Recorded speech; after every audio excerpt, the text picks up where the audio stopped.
Le cercle RH et les experts de Smart Job, comme chaque vendredi. Il y a beaucoup de sujets aujourd'hui. On va les évoquer avec mes invités. Il y a l'inflation, le petit coup de pouce du SMIC, alors entre 2,4 et 2,6. Et puis une inflation, évidemment, qui commence à vraiment préoccuper les Français. Et j'intègre le prix de l'énergie à plus 29% depuis le début de l'année. Et puis il y a ce sondage Harris où les Français considèrent que les candidats ne parlent pas suffisamment de l'élection présidentielle et de l'emploi dans l'élection présidentielle. Le mot emploi et les stratégies ne sont pas assez évoquées par les candidats.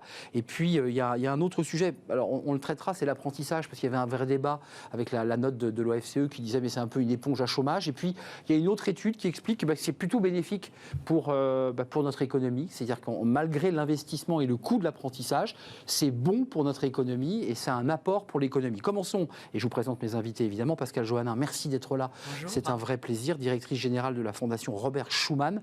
Stewart Shaw est à vos côtés, consultant en stratégie d'opinion chez Via Voice. On commentera un sondage, le sondage d'un concurrent. Et puis François Vigne est avec nous. Il marque son grand retour chez les experts. Associé chez Sycomore Corporate, membre des entrepreneurs et dirigeants chrétiens. Puis avec un nouveau président, qu'il faut préciser, Pierre Guillet, qui vient assez régulièrement sur notre plateau, qui a pris les rênes des EDC il y a quoi, 15 jours 15 jours. 15 jours, vous voyez, je suis précis. 10 jours exactement. 10 jours, vous voyez, vous êtes évidemment très aimable. Bonjour Arnaud, bonjour à tous. Ravi d'être avec vous. Commençons par l'inflation, parce que c'est vrai que c'est une poussée inflationniste. Alors la France n'est pas le pays le plus en difficulté, on en parlera avec Pascal, mais regardez alors c'est pas tranché, le SMIC va avoir un coup de pouce. Ça se situera entre le premier et le second tour de l'élection présidentielle, entre 2,4 et 2,6, l'INSEE n'a pas tranché. Un petit mot, Pascal, parce que l'inflation, le SMIC, on le revalorise, c'est en dessous de l'inflation, du niveau de l'inflation française, mais l'inflation française étant elle-même plutôt bien située quand je les compare aux Espagnols ou aux Allemands, par exemple. Le taux officiel aujourd'hui, c'est 4,5%, quand en effet les Allemands sont à plus de 7, et certains pays, l'Espagne, à quasiment 10. Donc en effet, on voit qu'on n'est pas les plus impactés par l'inflation. Tout simplement, il faut le dire, parce que dans cette inflation, le gros de l'augmentation vient quand même du prix de l'énergie, plus 29. Et que nous avons fait, nous, le choix d'une énergie nucléaire il y a plus de 40 ans, et que donc cette énergie nucléaire nous rend moins dépendants vis-à-vis du pétrole et du gaz russe, voilà, et que donc c'est vrai, en effet, ce n'est pas le cas des Allemands. Qui n'est pas le cas des Allemands du tout. Votre réaction, petit coup de pouce. Coup de pouce, c'est pas un petit coup de pouce, c'est un coup de pouce du SMIC en dessous de notre niveau d'inflation. Alors bon, certains diront c'est pas suffisant parce que ça ne compensera pas. Pendant l'entre-deux tours, puisque l'INSEE tranchera, je crois, le 15, et donc ça sera entre le premier et le second tour de la présidentielle. C'est une bonne chose. De toute façon, c'est nécessaire, c'est automatique. De toute façon, c'est les règles d'ajustement du SMIC qui le prévoient. Par ailleurs, il faut avoir conscience que cette inflation a des conséquences redoutables pour beaucoup de Français qui ont des difficultés à boucler leur fin de mois. Donc oui, c'est nécessaire. Après, il ne faut pas oublier, certes, ce n'est que 2,4 à 2,6%. Ça prend de près quand même 50 € pour les entreprises, par exemple, par salarié. Donc ce n'est pas un montant totalement négligeable. Ça vient s'ajouter aux autres coûts, au coût des matières premières qui augmentent. Et avec le rythme derrière l'inflation, c'est de la stagflation. Et donc à la fois d'une récession et de l'inflation. Et c'est ça que nous avons devant nous. Le vrai risque, c'est qu'on se retrouve dans une phase de crise avec de l'inflation. Et avec beaucoup de gens qui auront du mal à finir leur fin de mois, avec des entreprises qui risquent la faillite. Donc oui, il y a des difficultés économiques devant nous importantes. On verra le pont que je ferai tout à l'heure avec le sondage sur le rapport à l'emploi, mais il y a un lien direct. Il y a une inquiétude autour de l'emploi et de ces questions, et il y a une très forte inquiétude sur l'inflation. C'est-à-dire sur les Français, c'est un sujet abrasif, cette question de l'inflation. Oui, bien sûr. Alors, ce qui est en plus étonnant, c'est que ça arrive au mauvais moment. C'est-à-dire que nous, on a enregistré sur la fin de l'année 2021 un indice du moral économique des Français qui est plutôt à la hausse. Les Français qui se sont dit, voilà, la crise sanitaire est derrière nous, des indicateurs plutôt au vert. Ils regardaient leur propre expérience en se disant, finalement, on a vécu les 2 ans de crise pas trop mal. On s'en est sorti. On s'en est plutôt sorti. Et donc, on se projetait de manière assez positive pour l'avenir. Et crise ukrainienne. L'économie, c'est quand même aussi de la psychologie collective. Donc, d'une certaine manière, on était plutôt dans le haut du panier en termes d'indicateurs positifs. Et pour autant, voilà, crise en Ukraine, on a une élection présidentielle qui se passe exclusivement autour d'une seule et même thématique, c'est le pouvoir d'achat. C'est frappant dans les études. 57% des Français considèrent que c'est le déterminant du vote prioritaire, très loin devant les autres. très très loin devant les autres. Alors on parlera évidemment de l'emploi, mais effectivement, le pouvoir d'achat est en train de saturer l'espace politique et médiatique du moment. Juste un mot avant de parler d'emploi, on voit quand même des entreprises aujourd'hui qui quand même font pression. On a vu des dépôts de carburant bloqués par des artisans, des transporteurs. On voit des pêcheurs qui ne vont plus pêcher et qui disent si ça continue, on licenciera nos marins pêcheurs, nos pêcheurs, parce qu'on ne peut plus assumer. On voit des transporteurs aujourd'hui. C'est des secteurs extrêmement impactés. Les transporteurs, les pêcheurs, la construction. La construction, le bâtiment. Il y a des secteurs extrêmement impactés, il faut en avoir confiance. Il y a des chefs d'entreprise pour lesquels la situation est très difficile. Et juste pour revenir sur un point, enfin, l'inflation ou la crise actuelle n'est pas que la conséquence de la crise ukrainienne, c'est aussi la conséquence quand même des mesures, y compris du quoi qu'il en coûte, et de toute, finalement, globalement, les liquidités qu'on a mis dans l'économie et qui ont créé des mécanismes inflationnistes. Donc la crise ukrainienne, plutôt la guerre russe contre l'Ukraine, a renforcé et a accéléré ce mécanisme. Mais on avait mis les racines de ce mécanisme par les politiques qui ont été menées depuis 2 ans, par les confinements et le traitement économique qui a été pris pour le prendre. Un mot, Pascal, parce que Stewart voulait réagir, mais un mot, parce que c'est intéressant d'avoir la vision européenne. Les choses se vivent avec autant de douleur en Allemagne aujourd'hui. Est-ce que la population allemande est dans le même état d'esprit? Alors, les élections en Allemagne étaient l'année dernière. Et oui, donc, le contexte n'est pas le même. C'était au mois de septembre. Donc, ils ont un nouveau gouvernement. Ce gouvernement, d'ailleurs, donne une grande visibilité au président Macron, puisque l'ancienne chancelière n'étant plus là, il fait partie de très silencieuse. Voilà, qui fait partie de ceux qui ont la capacité d'avoir un lien avec son homologue russe, ce que n'ont pas les autres Européens. Les Britanniques sont sortis de l'Union, donc voilà, il y a donc une carte à jouer. Mais l'inflation en Allemagne, oui, parce qu'elle est d'abord quasiment le double de celle de la France, et puis que tout le modèle économique allemand est challengé par cette guerre en Ukraine. L'énergie, ils ont créé d'abord ils sont sortis du nucléaire après Fukushima, ils ont créé deux gazoducs directs, il y en a un qu'ils ont refermé, donc ils sont fermés au début de la guerre. Voilà, ils sont très dépendants du gaz, etc. En matière de défense, ils ne dépensaient plus rien, ils étaient sous le parapluie américain. Là, ils viennent de décider, à la faveur de cette guerre en Ukraine, de changer complètement de pied, etc. Changement de doctrine, par ailleurs. Et sur la voiture, donc forcément, puisque les énergies fossiles, ça faisait partie d'une transition qui était déjà engagé, mais le modèle économique allemand de l'automobile à l'énergie fossile, ils ont en effet tout un changement à faire, et donc en effet, ça va être pour eux un changement complètement de dogme et de posture économique. Stewart, vous vouliez rajouter quelque chose, Stewart? Oui, sur l'inflation. Avant de parler d'emploi, c'est important. Ce que je trouvais intéressant dans les enquêtes d'opinion, c'est qu'on a déjà, dès le début du mois de février, par exemple, demandé aux Français s'ils avaient pour tous déjà subi ce phénomène-là. Est-ce qu'il y a des conséquences concrètes déjà dans votre vie? Oui, et il y a même une projection des comportements économiques à venir, c'est-à-dire avec une baisse de la consommation des ménages, etc. Je pense que dans une logique de projection, c'est aussi important d'avoir en tête que l'opinion publique est très très très à cheval sur ça et commence déjà à modifier ses comportements pour l'avenir. Un dernier mot, parce que c'est la stagflation qui est la conséquence de l'inflation. Le grand risque, la stagflation, c'est quoi? Expliquez-nous. C'est avoir de l'inflation et avoir par ailleurs une récession. Donc on a à la fois une récession, l'arrêt de la croissance et de l'inflation. Donc on a à la fois moins de croissance économique ou plus de croissance économique et en même temps les prix qui continuent à augmenter. Ce qui met évidemment aussi bien les entreprises que l'ensemble des ménages dans des situations difficiles. Juste pour revenir sur l'Allemagne, on a vu hier que les sages avaient révisé très significativement à la baisse les perspectives de croissance, 1,5% seulement. En revanche, l'Allemagne a un atout par rapport à nous, c'est qu'elle a une dette publique qui est près de 2 fois moindre que la nôtre. 65% du PIB contre 115 pour nous. Et c'est pas les mêmes marges de Et un excédent commercial. Et un excédent commercial. Il ne faut jamais quand même oublier ça.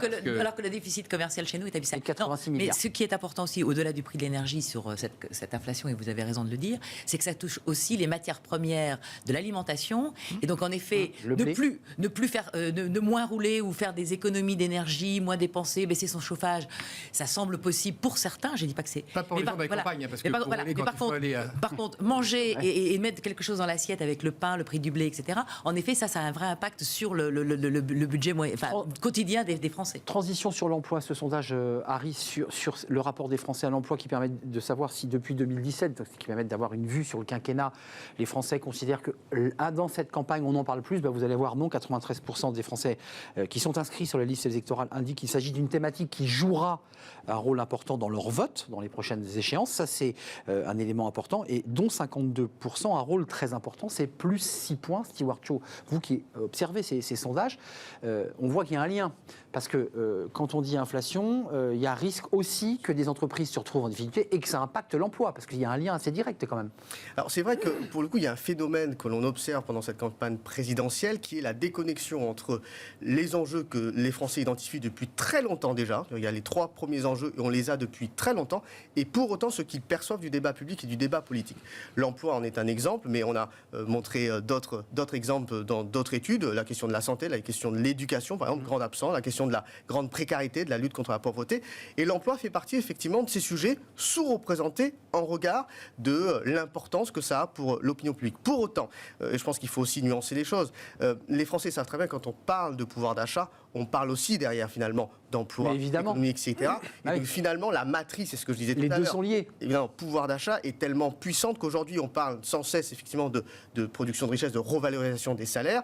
Pourtant, la sémantique même du travail et de l'emploi est absolument absente de la campagne, et je dirais même du discours porté aujourd'hui par les différents candidats. Oui, c'est quand on analyse les discours, qu'on écoute les émissions, et je pense que vous les écoutez comme moi, cette thématique n'est pas évoquée. On parle beaucoup de sécurité, beaucoup d'enjeux, d'insécurité, mais cette question fondamentale de dire est-ce qu'on peut garantir, offrir un emploi, parce que qui dit inflation, ça veut dire que vous, chef d'entreprise, je m'autorise à vous interroger aussi comme chef d'entreprise, ça veut dire que vous avez des collaborateurs qui vous challengent et qui vous disent, moi j'ai eu 35% d'augmentation d'essence, j'ai l'augmentation de mon panier mensuel, mais moi mon salaire il n'augmente pas. Alors, ils nous challenge et puis nous aussi on réfléchit aussi à leur situation parce que oui, c'est une question.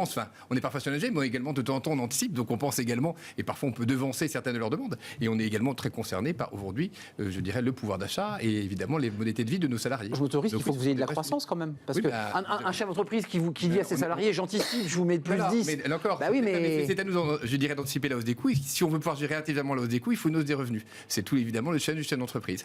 Et dans ces périodes, ce sont des vrais challenges que nous avons au quotidien. Vous en pensez quoi, Pascal Joannin, de ce débat? Parce que, juste pour compléter, le chiffre est stable entre 2017 et 2022. Globalement, en 2017, on en parlait peu. Il ne faut pas non plus jeter la pierre à cette campagne. Et on n'en parle pas beaucoup plus. Il n'y a pas vraiment de campagne cette année. Ouais, et en plus, il n'y a pas vraiment de campagne. Il y a quand même une donnée ça, qui est par rapport à 2017. Et vous savez que l'ancien président en avait fait toute le sparadrap sur le doigt. Toute une thématique. C'est qu'en effet, le chômage diminue. Et aujourd'hui est tombé les dernières statistiques d'Eurostat sur l'emploi, enfin sur le chômage dans l'Union européenne. Pourtant, il n'a jamais été aussi bas aujourd'hui que depuis 98, date à laquelle Eurostat fait ses effets. Et donc en effet, nous on est à 7% de chômage, à peu près. Plutôt 8, à 7, non, 7,5. Ouais. 7,5. Oui, on est en dessous de 8. Il y a des pays. Vous n'êtes pas d'accord? Il y a des pays. Alors attendez, il y a des pays qui sont en dessous, l'Allemagne, la Pologne, la République tchèque. Puis il y a des pays du Sud, par contre, l'Italie, l'Espagne et la Grèce sont au-dessus avec des chiffres à deux chiffres. Avec des chiffres à 2 chiffres. Mais le chômage recule partout. Quand on regarde la tendance, il y a eu un pic, puis maintenant il y a des. Mais vous dites que ça n'a pas d'effet chez les électeurs. Voilà. Donc, si vous voulez, c'est vrai que donc de ce fait-là, si on est dans les staffs de campagne, etc., on se dit le chômage diminue, donc c'est plus un sujet en soi. Ah, vous l'expliquez comme ça. Voilà, je pense que c'est une des données, c'est-à-dire que comme le chômage recule et qu'il n'y a pas en effet de possibilité. C'est une victoire, c'est un acquis, donc pourquoi mais il y a une formation de longue durée et mais par contre, il faut regarder ça maintenant sur le long terme, parce qu'en effet, avec cette nouvelle situation de inflation, récession, pas pour l'instant, mais enfin avant, etc., et inflation durable, pas seulement. Là, on voit bien que vous avez annoncé qu'en mars, ça s'arrêtait l'inflation. Plus remontée des taux qui va s'accompagner dans les banques centrales. Donc en effet, tout ça va avoir des impacts. Et donc là, peut-être, il y aura en effet des choses sur l'emploi aussi. Si en effet des entreprises ont des difficultés, mettent au chômage partiel, ce qu'ils ne peuvent plus faire dans la construction ou dans d'autres. Sans contrer la crise Covid, vous l'aurez compris, on l'a vu là, à travers l'Association nationale des DRH, qui disent qu'on est à entre 10 et 15% d'augmentation d'absentéisme de collaborateurs qui sont atteints du Covid et qui s'arrêtent ou qui vont aider quelqu'un. Donc on est reparti aussi en parallèle dans une nouvelle vague Covid, ce qui n'est pas anodin. Le seul avantage, c'est que maintenant, on sait à peu près les gérer. Donc on a beaucoup plus d'agilité dans la gestion de ces. Je suis d'accord.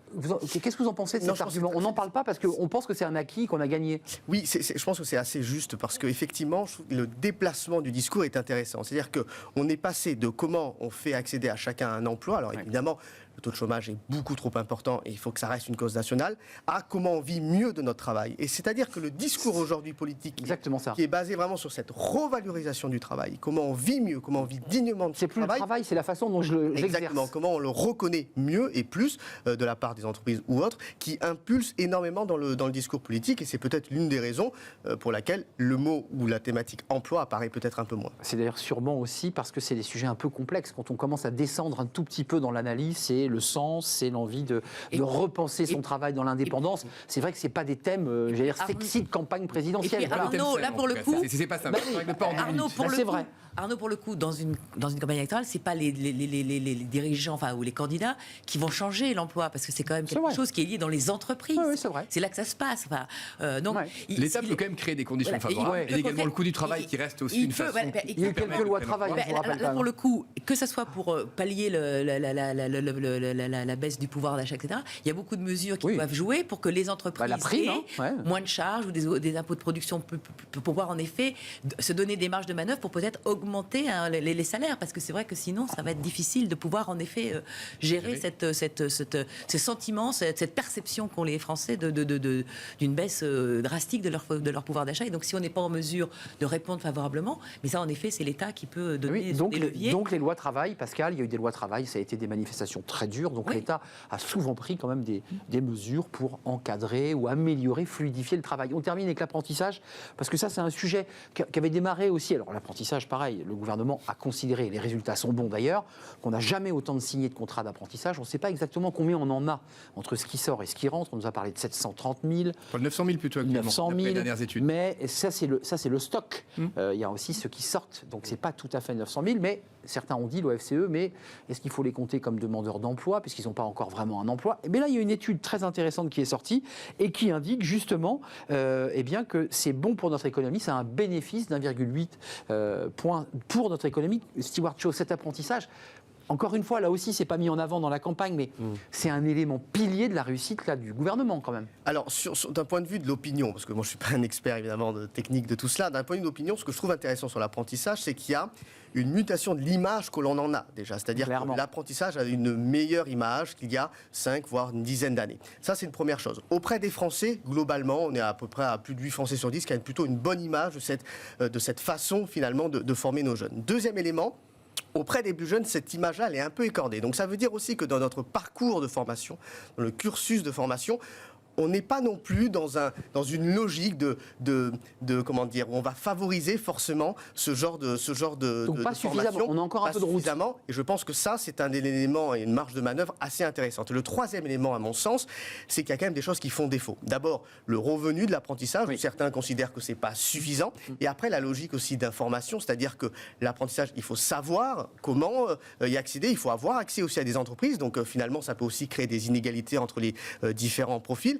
Et enfin, un troisième élément qui me semble fondamental, c'est finalement l'apprentissage, ce n'est pas que pour les travaux manuels, pas que pour les jobs le tertiaire, exactement, les banques, les assurances. Absolument. Il y a, évidemment, dans tous les secteurs, il est possible de faire de l'apprentissage. Donc tout ça concorde pour effectivement amplifier un message beaucoup plus positif sur ce programme de formation. L'association WALT indique donc qu'il y a un gain, un bénéfice entre ce qu'on a investi. Rappelons que c'est un emploi aidé, 5 000 euros pour les moins de 18 5 à 8 000 et 8 000 pour les plus de 18 ans. Donc on accompagne le chef d'entreprise. Il y a au total à peu près de 5 milliards par an. Voilà, et on est sur un gain positif de 1,8 milliard pour notre économie.